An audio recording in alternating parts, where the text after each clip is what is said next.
அனைவருக்கும் வணக்கம். PGTRB psychology என்ற தலைப்பில் நாம் இன்றைய வினாக்களை காணலாம்.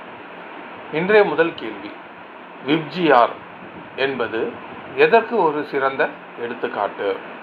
என்னன்னு பார்த்தீங்கன்னா பி, நினைவு சூத்திரம் என்பது தான் இதற்கு சரியான விடை. நினைவு சூத்திரம்.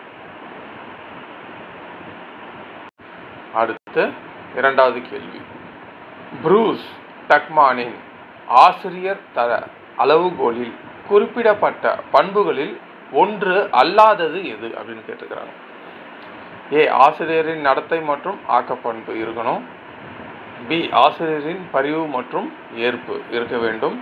சி, ஆசிரியரின் இயங்கும் பண்பு அதுவும் இருக்க வேண்டும்.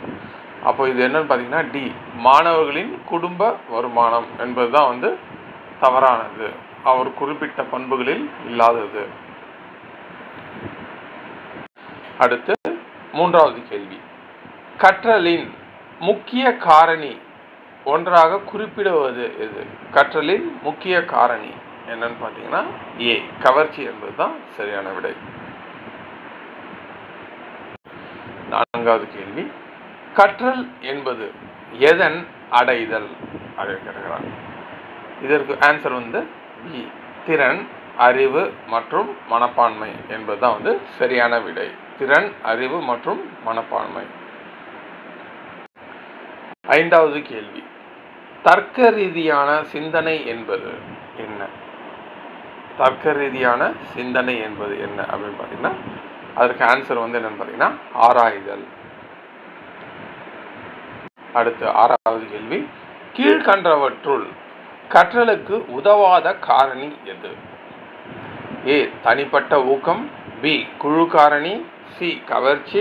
டி, ஆர்வம். அப்போ கற்றலுக்கு உதவும் காரணிகள்ல எது வரும்னு பார்த்தீங்கன்னா தனிப்பட்ட ஊக்கம் வரும், கவர்ச்சி வரும், ஆர்வம் வரும். அப்போ உதவாத காரணி எதுன்னு பார்த்தீங்கன்னா அது குழு காரணி. அடுத்து ஏழாவது கேள்வி, மொழியில்லா சோதனை எந்த வகையை சார்ந்தது? இது என்ன சாதனை பார்த்தீங்கன்னா இது ஏ, ஆக்க சிந்தனை சோதனை. எட்டாவது கேள்வி இல்ல, ஒன்பதாவது கேள்வி, குழந்தையை குழந்தையாக கருத வேண்டும் என்று கூறியவர் யார்? இதற்கு ஆன்சர் ஏ, ரூசோ. அடுத்து பத்தாவது கேள்வி, ஒழுக்க வளர்ச்சியை பற்றி கூறிய உளவியல் அறிஞர் யார்? இதற்கு சரியான விடை என்னன்னு பார்த்தீங்கன்னா மக்டூகல். வில்லியம் மக்டூகல் என்பதுதான் சரி. நிறைய அறிஞர்கள் சொல்லியிருப்பாங்க, ஆனால் இந்த இதில் பார்த்தீங்கன்னா மக்டூகல் தான் ஒழுக்க வளர்ச்சியை பற்றி கூறிவிட்டிருக்கிறாரு. அடுத்து 11வது கேள்வி, நுண்ணறிவு இரு காரணிகளால் ஆனது என கூறியவர் யார்? யாருன்னு பார்த்தீங்கன்னா ஏ, ஸ்பியர்மேன் என்பவர் தான் நுண்ணறிவு இரு காரணிகளால் ஆனது என்று கூறியவர்.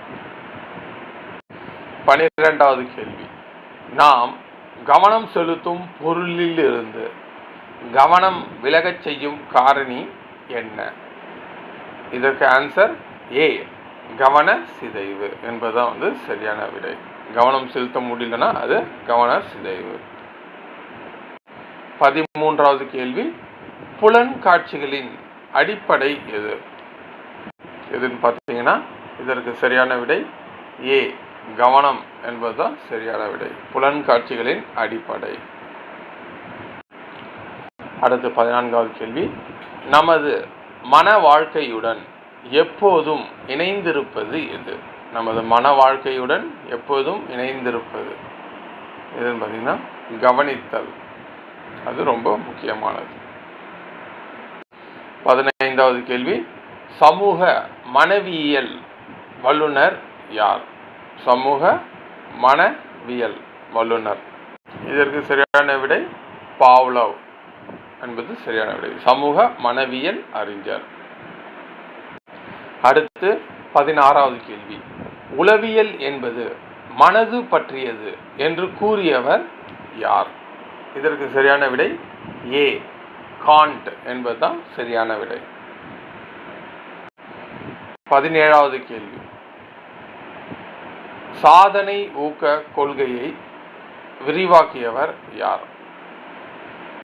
சாதனை ஊக்க கொள்கையை விரிவாக்கியவர் ஏ. மெக்லிலாண்ட். மெக்லிலாண்ட் என்பவர் தான் இந்த கொள்கையை உருவாக்கினவர். சாதனை ஊக்க கொள்கை. 18வது கேள்வி. நடத்தையை உற்று நோக்கல், பதிவு செய்தல், ஆய்வு செய்தல் மற்றும் பொதுமைப்படுத்துதல் ஆகிய படிகளை உள்ளடக்கிய உளவியல் முறை எது? இதற்கு விடை ஏ. உற்று நோக்கல் முறை, அப்சர்வேஷன் மெத்தட். 19வது கேள்வி. அடிப்படை உளத்திறன்கள் கோட்பாட்டை உருவாக்கியவர் யார்? இதற்கு சரியான விடை என்னன்னு பார்த்தீங்கன்னா ஏ. எல். தர்ஸ்டன் என்பதுதான் சரியான விடை. அடிப்படை உளத்திறன் கோட்பாட்டை உருவாக்கியவர்.